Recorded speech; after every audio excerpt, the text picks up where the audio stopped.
Welcome to the Business Resilience Decoded podcast, brought to you by Asfalis Advisors and the Disaster Recovery Journal. Crisis management in today's world is ever-changing, and this podcast is our commitment to help you navigate successful outcomes for any crisis you may face. I'm your host, Vanessa Matthews. I specialize in providing insights and solutions for crisis, continuity, and resilience across industries from real estate and healthcare to terrorism in the airline and transportation worlds. No matter what industry you're in, this podcast will provide you the tools to build resilience in your organization. Welcome back to another episode of the Business Resilience Decoded podcast. Today, our episode title is your inclusive messaging backed up by inclusive practices? ? Our guest name is Crystal Whiteaker. She is the inclusive branding consultant for Crystal Lily Creative. And so before I introduce Crystal, let me go back. So in 2019, I created a blog post and I recorded a video sharing my thoughts on the gun control debate. And specifically, I touched on how a lot of companies were putting out pro-gun control messaging, but then when they were lending money to major bank distributors or doing business with those different organizations, it looked a little bit different. And so we're not necessarily going to focus on this specific issue in today's podcast, but I really want to dive into this idea of an organization's message not matching with their practices. In other words, does our audio match our video? As an inclusive brand consultant, Crystal Whiteaker from Crystal Lily Creative will help equip brands with the tools to build relationships that not only grow their businesses, but support equity and change in their communities. Hey, Crystal. Hello, Vanessa. Welcome to the podcast. Thanks for coming. Thank you for the invitation. I'm really excited to have this conversation with you. Awesome. So can you tell us a little bit about yourself, your background, and specifically your work as an inclusive brand consultant? Oh my gosh, I'll keep it short and sweet or we'll be here all day. So I work as an inclusive branding and leadership development. I do a lot of leadership development work these days. And I have a corporate background, of course. I feel like a lot of entrepreneurs do. I spent over a decade in corporate. I've been in nonprofit organizations. I've worked for attorneys and education. I've been in the private education space. And the last corporate role that I held was as an executive recruiter, high-level C-suite director and above recruiting. And I learned so much. It was really a lot like getting paid to get an MBA. That's what I tell people. And I also just got really burned out from corporate. Wanted to be creative. And I actually started a photography business. I did not come into this inclusive branding space first. I created a photography business. I wanted to have that creative outlet, and I built a really inclusive photography brand. And other entrepreneurs, other photographers started asking me questions around how I was able to do it. And then it just became this ripple effect, people in their networks, and it expanded beyond photographers to other people in the event industry. And then other creatives, other coaches and consultants. And I realized that there was not a lot of support specifically for entrepreneurs in how they could build genuinely inclusive brands themselves. There's a lot of support for the corporate world, but I saw this niche and this need. And that's what I really built my business on. It was a very natural trajectory for me.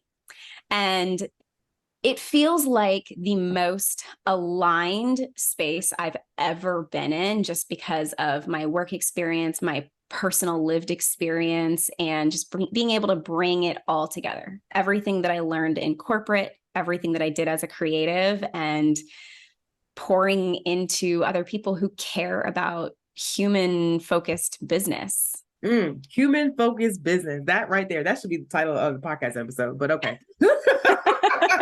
So since 2020, there's been so first of all, thank you for sharing your background. And I appreciate your expertise in photography as well, because I also, imagery, being intentional about the imagery, all those things matter, and it really ties together. So I can see how there's just like this synergy. Yeah. So since 2020, there's been a surge in organizations taking a public stance on social justice issues, but not all of them are building the systems to support DE&I from within. And so where do you see that companies are missing the mark in this regard? Ooh, huh. The number one thing that I see is companies creating statements where they're putting up these inclusive statements on their website, but the practices behind the scenes don't really match the statements, which it's performative. And another thing that is not only frustrating to me being in the line of work that I'm in, but also people within those organizations, companies companies putting the labor onto people who identify as a part of a marginalized group. So rather than actually investing in building out a DEI department or bringing in a DEI consultant, they're like, okay, here's the statement. And let's talk to the Black and brown employees and the disabled employees and the LGBTQ plus employees and ask them what they want. That's not their job. That's not what they were hired to do. And it's not okay. If you genuinely care about this work, then you need to invest in the work and have it be a dedicated investment. So, I wish we had more time. So can we talk about that for a second? Because I meet a lot of people from a lot of different backgrounds, and specifically Caucasian males and Caucasian women who believe that, or who may think, well, I don't want to be offensive. I don't know what to say. And I just feel like, I should just not say anything and let you figure it out. And I'm just like, there's just this disconnect. What I would like your help with, if you could, is to help me understand why they don't see the disconnect.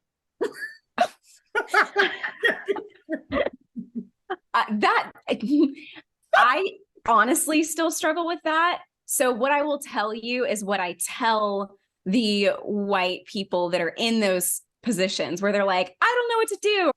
I always tell them, before you go to a person who has a marginalized identity to ask them what they should be doing, there are so many resources available literally at our fingertips now with the amount of information that's out in the world.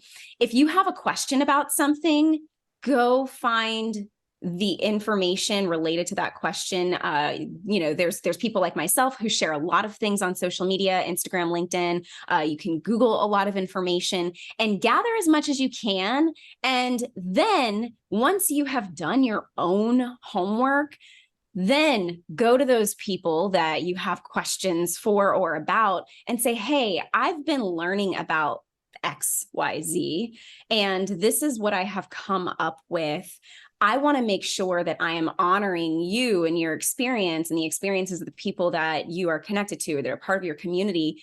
Is this okay? Is this accurate? Don't just go to people without even trying to do your own research first.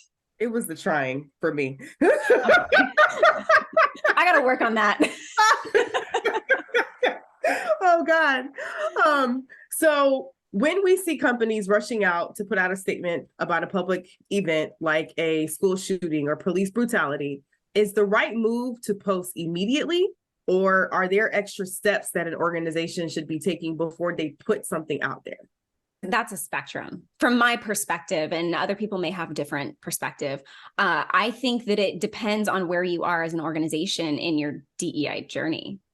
If you have never really invested in the work, or you've never really spoken out about social justice issues and something happens, I think that there is a lot of value in doing what I tell my clients to do, is just take a pause and examine what it is that is happening. What do you want to say? Why do you want to say something? What is the motivation behind it?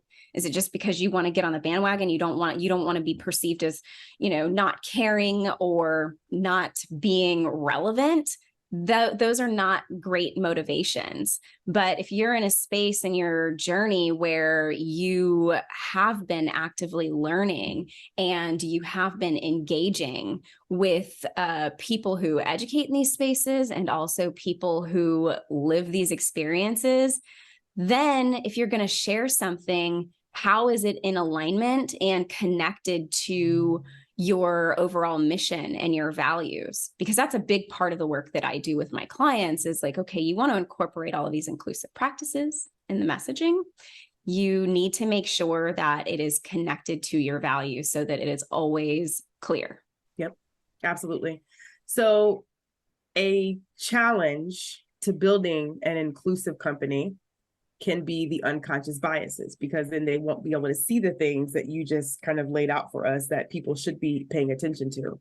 And then the lack of diversity among company stakeholders, including employees, customers, as well as the vendor base. So should companies be responsible for addressing these biases and educating their stakeholders, like the vendors and the suppliers and the employees? Or is it just they're not responsible for that and they just take on a life of its own? Like where's the happy medium, or what's appropriate? Wow, that's a loaded question. I think that companies have a certain responsibility to an extent. So if they are invested in the well-being of humans from various diverse groups, then they should be sharing with their stakeholders what their commitment is. And as a part of that commitment, there should be an expectation that their stakeholders are also on board and willing to honor those commitments as well. So on the flip side of that, I also think that there should be co-creation and collaboration around that amongst the organization and its stakeholders. Yep. It's inclusive. What a novel thought. We got a theme. All right.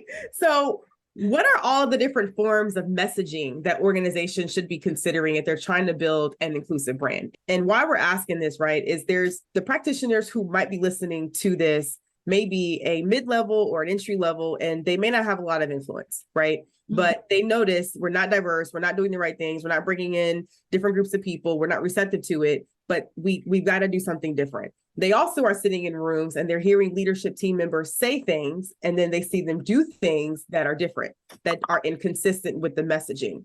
And so it's really important what you're going to be able to share with us in terms of the different forms of messaging that businesses should be considering when trying to build an inclusive brand.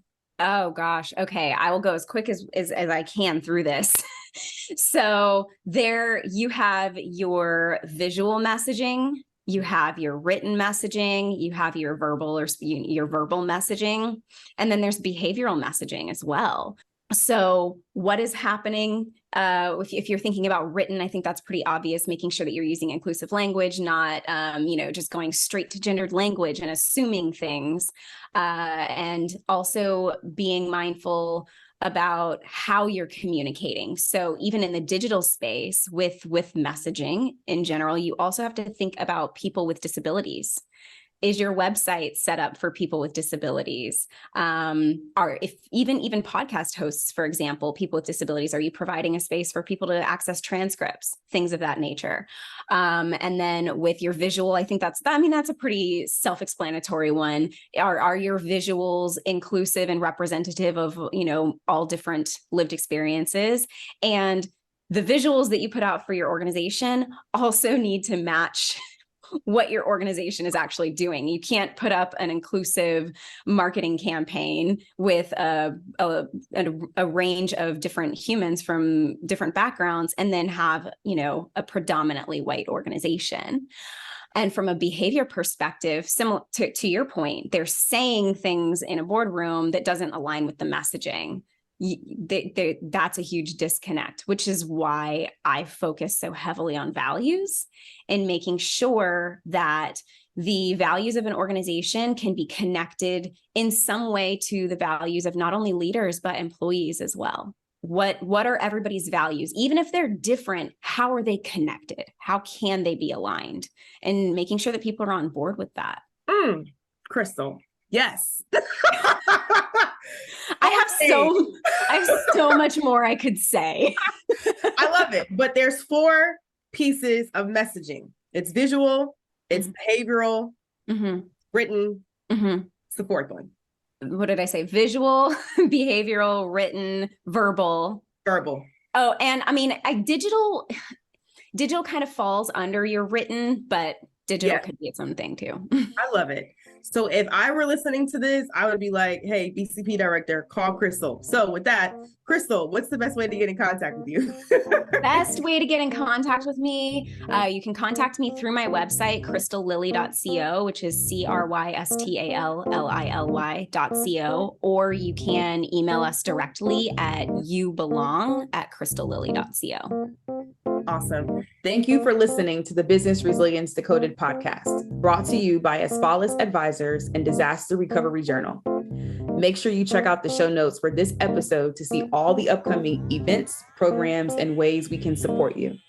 Make sure you subscribe to the show wherever you get your podcasts, leave us a review, and share it with a friend. Thanks again, and I'll talk to you in the next episode.